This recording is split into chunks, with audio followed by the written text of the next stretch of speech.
Student, welcome to my YouTube channel RFF chemistry. जैसा कि मैंने लास्ट वीडियो में आपको बताया था कि मैं आपको जो चित्र दिए थे, मैंने आपको बनाने के लिए चार्ट पे जो भी चित्र बनाने के लिए दिए थे, मैंने बताया था आपको जो भी आप चित्र बनाएंगे अगर कमेंट करेंगे तो मैं उस पे रिगार्डिंग आपको एक वीडियो बना दूंगा चित्र से, जो भी बनाया है आपने चित्र चार्ट में। ठीक है, अगर देखिएगा मैंने आप इस वीडियो में अभी फ़िलहाल 2 चित्रों के बारे में क्वेश्चन दे रहा हूँ। ध्यान से सुने क्या क्या क्वेश्चन है, क्या हो सकते हैं, क्या पूछ सकता है एग्जामिनर।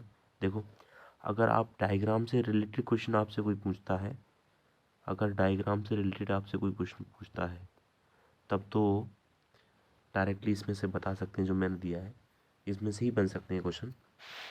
यदि यदि अगर आपसे कोई पूरी केमिस्ट्री से बाहर भी पूछ सकता है एग्जामिनर क्वेश्चन, ठीक है, यानी कि इससे रिलेटेड नहीं बाहर भी कुछ पूछ सकता है, तो आप क्या करेंगे, उससे बाहर जो क्वेश्चन पूछे जाएंगे उससे भी अलग मैं वीडियो बनाऊंगा एक, तो गौर से सुने अगले इसमें रिलेटेड क्या क्वेश्चन हो सकते हैं। ठीक है, देखो, यदि जिन लोगों ने ये क्या है आपका ये क्लोरोफॉर्म, क्या है बच्चों, क्लोरोफॉर्म, क्लोरोफॉर्म बनाने की प्रयोगशाला विधि का चित्र बनाया है, जिस स्टूडेंट ने भी ये बनाया है उससे रिलेटेड मैं क्वेश्चन दे रहा हूँ आगे, ध्यान से सुनिएगा। जैसे एग्जामिनर आपसे क्वेश्चन पूछ सकता है, देखो मैंने लिख भी रखा है, क्लोरोफॉर्म बनाने की प्रयोगशाला विधि के प्रश्न। ठीक है, पहला क्वेश्चन आपसे ये भी पूछा जा सकता है कि इसका रासायनिक सूत्र क्या होता है बच्चों। ठीक है, तो ध्यान रखेंगे आप, इसका रासायनिक सूत्र क्या होता है, CHCl3 होता है बच्चों। ठीक है, जैसा कि मैंने इसमें लिख रखा है, ध्यान से देख लेंगे। दूसरा क्वेश्चन क्या पूछ सकते हैं आपसे कि इसका साधारण नाम बताइए, फिर क्या होता है, साधारण नाम बच्चों क्या होता है, क्लोरोफॉर्म होता है। क्या होता है, क्लोरोफॉर्म। ठीक है, और इसका IUPAC नाम होता है, देखो 3 आपके पास इसमें क्लोरो लगे हैं, तो ट्राई क्लोरो और क्या हो गया, मीथेन, मीथेन लिखा हुआ है, ट्राई क्लोरो मीथेन। ठीक है, चौथा क्वेश्चन ये भी पूछ सकते हैं कि इसमें उपस्थित संकरण क्या होता है, संकरण मीन्स हाइब्रिडाइजेशन, हाइब्रिडाइजेशन क्या होता है, तो आपको रखेंगे तो मैं अगले पेज में बता दूंगा इस चीज़ को। चलो मैं बताता हूँ अभी फ़िलहाल, जैसे मैंने लिखा CHCl3। ठीक है, इसकी आप स्ट्रक्चर बनाएंगे तो स्ट्रक्चर इस तरीके से बनेगी, यानी कि 3 तो इस पे सील लगे हुए हैं और एक हाइड्रोजन।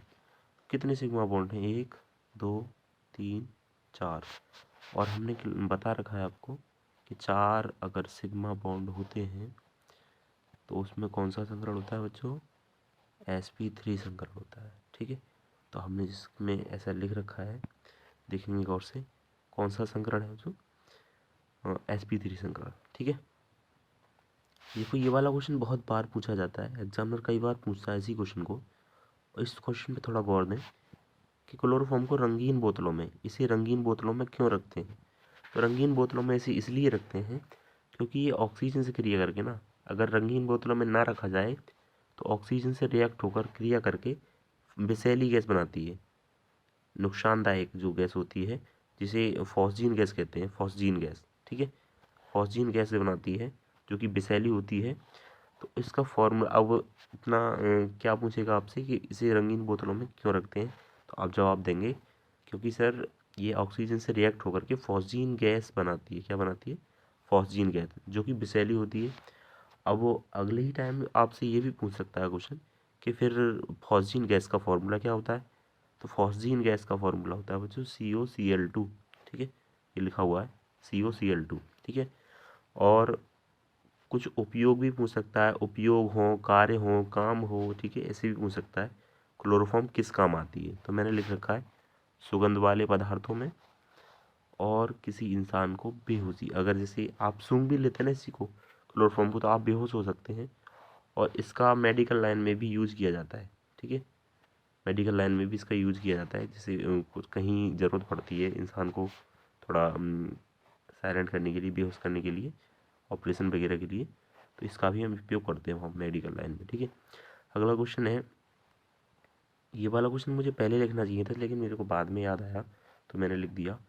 इसकी खोज किसने की थी। ठीक है, इसकी खोज की थी बच्चों, अमेरिकन साइंटिस्ट थे एक, सैमुअल गुथरी। क्या, सैमुअल गुथरी, या और थे जर्मन के थे, यूजीन सॉबेरन, सॉबेरन। ठीक है, क्या थे, यूजीन सॉबेरन, जर्मन के। इसका क्वथनांक भी पूछा जा सकता है आपसे। क्वथनांक बच्चों इनका होता है इसका 61.2 डिग्री सेल्सियस, ठीक है, 61.2 डिग्री सेल्सियस, ठीक है।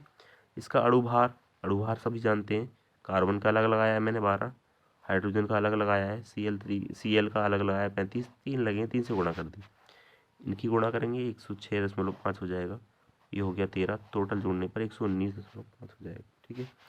इसका गलनांक भी पूछा सकता है आपसे, पूछ लेगा।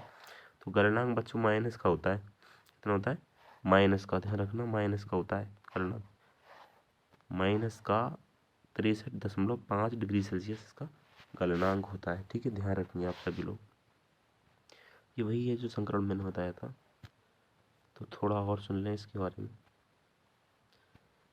देखिएगा, इसके बारे में नहीं मैं आगे बताता हूँ, ठीक है, थोड़ा इसके बारे में डिस्कस कर दूँ। यदि आपने फॉर्मिक एसिड बनाया है,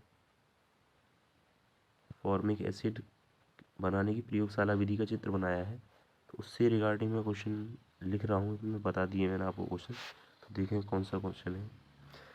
यानी कि अगर ये जिसने भी ये वाला चित्र बनाया है, ये चित्र बनाया है, ठीक है, इससे रिलेटेड आपसे क्वेश्चन पूछे जा सकते हैं। कैसे पूछे जा सकते हैं तो मैं आपको इस क्वेश्चन में आगे बता रहा हूँ अगली पेज पे, ठीक है, ध्यान से सुनेंगे आप। जैसे आपसे पूछ सकता है बच्चों कि इसका रासायनिक सूत्र क्या होता है, ठीक है, तो इसका रासायनिक सूत्र जाहिर सी बात है फॉर्मिक अम्ल है। तो फॉर्मिक अम्ल का फॉर्मूला क्या होता है बच्चों, HCOOH होता है, HCOOH। अच्छा, इसे फॉर्मिक एसिड ही, अब इसका नाम आपसे पूछ लेगा इसका नाम क्या होता है फिर, तो इसका नाम बच्चों साधारण नाम है इसका, साधारण नाम अगर पूछता है तो इसका नाम है फॉर्मिक अम्ल, फॉर्मिक एसिड, ठीक है। अगर आपसे ये पूछा जाए कि इसका IUPAC नाम क्या होता है, तो IUPAC नाम होता है बच्चों मेथेनोइक एसिड। क्या होता है, मेथेनोइक एसिड, यानी मेथेनोइक अम्ल, ये लिखा हुआ है मेथेनोइक अम्ल। इसका अणुभार निकालेंगे आप, तो देखो हाइड्रोजन का 1 लगा दिया, कार्बन का 12, ऑक्सीजन का 16, 2 ऑक्सीजन है तो डबल 16 हो गया, हाइड्रोजन का 1, सबको जोड़ने पर कितना आ गया, 46 आ गया। इसमें उपस्थित क्रियात्मक समूह भी पूछ सकता है आपसे, तो क्रियात्मक समूह क्या है इसमें, COOH, इसे ओइक एसिड बोला जाता है। इसके गुण भी पूछ सकता है, भौतिक गुण दो, तो भौतिक गुण पहला में लिख दिया है मैंने, तीक्ष्ण गंध वाला द्रव होता है। दूसरा मैंने लिख दिया है इसका क्वथनांक 100.5 डिग्री सेल्सियस होता है, ठीक है। और इसका उपयोग भी आपसे पूछा जा सकता है, तो उपयोग क्या होता है, तो इसका उपयोग बच्चों फलों के संरक्षण में, यानी फलों को ताज़ा रखने में, बनाए रखने में, ठीक है, ताज़ा बनाए रखने, संरक्षण में, फलों के संरक्षण में, शुद्ध रखने में। अगला है कपड़ों की रंगाई, यानी कपड़ों पे जो रंगाई होती है, डाई जिसे बोलते हैं, डाई करना, तो इसमें ये कपड़ों की रंगाई के लिए भी काम आता है, ठीक है, रंगाई के लिए भी काम आता है फॉर्मिक अम्ल। और है आपका क्वेश्चन ये भी पूछा सकता है कि बच्चों कि इसका एक बनाने की विधि बताइए, बनाने की विधि। तो जाहिर सी बात है जो हम पढ़ रहे हैं, तो ये भी तो एक बनाने की विधि है, प्रयोगशाला विधि है, प्रयोग किसकी, फॉर्मिक अम्ल की बनाने की प्रयोगशाला विधि है। तो हम उसको उससे अलग बताएंगे। अगर आपसे पूछ सकता है कि प्रयोग इसके बनाने की विधि बताइए, तो आप इसका देखो ये लिखा है ना HCHO, इसका नाम होता है बच्चों फॉर्म एल्डिहाइड। क्या होता है, फॉर्म एल्डिहाइड, फॉर्म एल्डिहाइड इसका नाम होता है, जिसका इसका हम ऑक्सीडेशन करेंगे, ऑक्सीडेशन K2Cr2O7 H2SO4 की उपस्थिति में किया जाता है, तो ये ऑक्सीजन यहाँ आगे लग जाता है HCOOH, इसका नाम फॉर्मिक अम्ल, ऊपर हम पढ़ते आ रहे हैं। तो एक विधि ये भी बता सकते हैं आप, ठीक है, अगर पूछा जाए तो आपसे तब, ठीक है। और प्रयोगशाला में ये हम जो पढ़ रहे हैं प्रयोगशाला की क्वेश्चन है, तो प्रयोगशाला में से ग्लिसरॉल ये ट्राई हाइड्रिक एल्कोहल होता है बच्चों, क्योंकि 3 हाइड्रोक्सी ग्रुप लगे हैं, OH OH OH, 3 hydroxy group लगे हैं। और ऑक्जेलिक अम्ल, ऑक्जेलिक अम्ल का मैंने फॉर्मूला लिखना भूल गया, मैं यहाँ बता दूँ आपको, ये होता है ऑक्जेलिक अम्ल का फॉर्मूला COOH, ठीक है। ऑक्जेलिक अम्ल का फॉर्मूला होता है कि मिश्रण को 110, सॉरी बच्चों यहाँ 110 आएगा, 110 डिग्री सेल्सियस ताप पर, ठीक है, हीट करने से इसको प्राप्त किया जाता है, किसको, फॉर्मिक अम्ल को, ठीक है। और ये मेरे को क्वेश्चन पहले लिखना चाहिए था, कोई नहीं, चलो। यह चींटी, मधुमक्खियों, भर्रों और बिच्छू आदि के डंक में उपस्थित होता है, ध्यान रखेंगे आप सभी।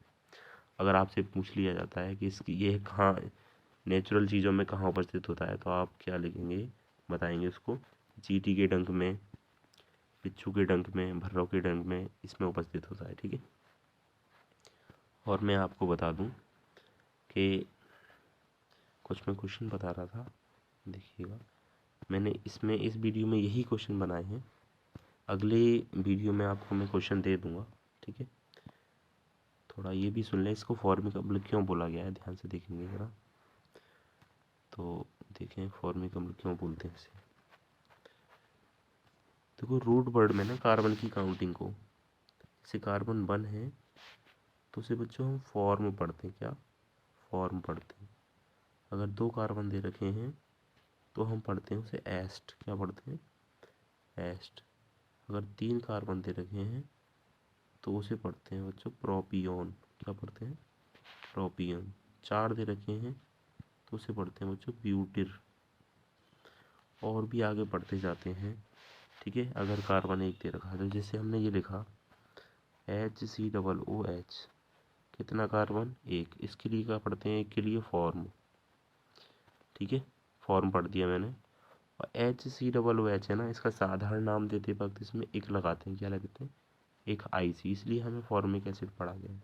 ठीक है, अगर मैं बात करूँ CH3COOH की, तो इसका नाम क्या होगा, कितने कार्बन 2 कार्बन हो गए बच्चों। ठीक है, क्या पढ़ेंगे आप इसे एस्ट, क्या पढ़ेंगे एस्ट। ठीक है, एस्ट, और मैंने बताया था एक लगाते हैं तो एसिटिक हो गया, क्या हो गया एसिटिक एसिड। ठीक है ना, एसिटिक एसिड। थैंक यू बच्चों, वीडियो ज़्यादा बड़ा हो जाएगा। अगली वीडियो में आपको मैं DNA की स्ट्रक्चर से संबंधित क्वेश्चन, वाइवा में क्या क्या क्वेश्चन पूछे जाते हैं वो, और जो स्ट्रक्चर बचे हैं आपके डाईथाइल ईथर, एसीटोन, ठीक है, इससे रिलेटेड बनाने की कोशिश करूँगा। थैंक यू बच्चों, ज़रा इसको चैनल को सब्सक्राइब कर लें जिससे आपको क्वेश्चन आगे को देखने को मिले। और भी मैं अब स्टार्ट करूँगा न्यू सेशन इसका 12th क्लास का। ठीक है, ओके, थैंक यू।